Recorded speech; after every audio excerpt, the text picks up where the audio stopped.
ለራሱ ከፍተኛ የሆነ ፍቅር ያለው ሰው ራሱ ማውራት የሚፈልግ እሱን የሚያመሰግን ሰው እየመረጠ ነው።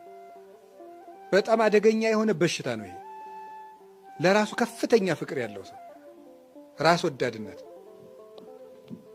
እና በቀላሉ የሚከፋ ሰው ነው የሚሆነው። እንደዚህ አይነት ሰው በቀላሉ የሚከፋ ዝም ብላችሁ የሆነች ነገሩን ነካ ማድረግ ብቻ የሚጠበቅባችሁ እዛ ትጎለጉሉታላችሁ።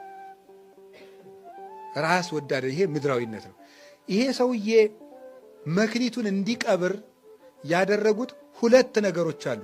ፈሪነትና ስንፍና ናቸው። ፈሪነትና ስንፍና ሰው በምድራዊነት መክሊቱን እንዲቀብር የሚያደርጉ ሁለት መሰረታዊ አውሬዎች ናቸው እነዚህ፣ ፈሪነትና ስንፍና።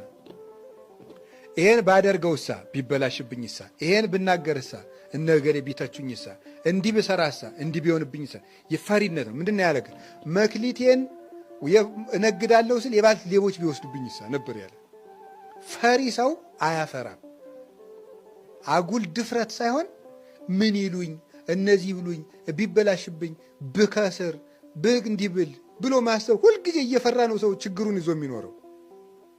ሰው በዚህ ዓለም ሲኖር እንግዳ ነው። ለመክሰርም ለማትረፍም ተዘጋጅቶ መስራት አለበት። አስቦ ይሰራል። ከከሰረም እልም ይላል። ቀጣዩን ደግሞ ተነስቶ መቀጠል ነው። ጉዞ ነው ብለናል። ጉዞ ስትሄድ ያድጥሃል፣ ትወድቃለህ።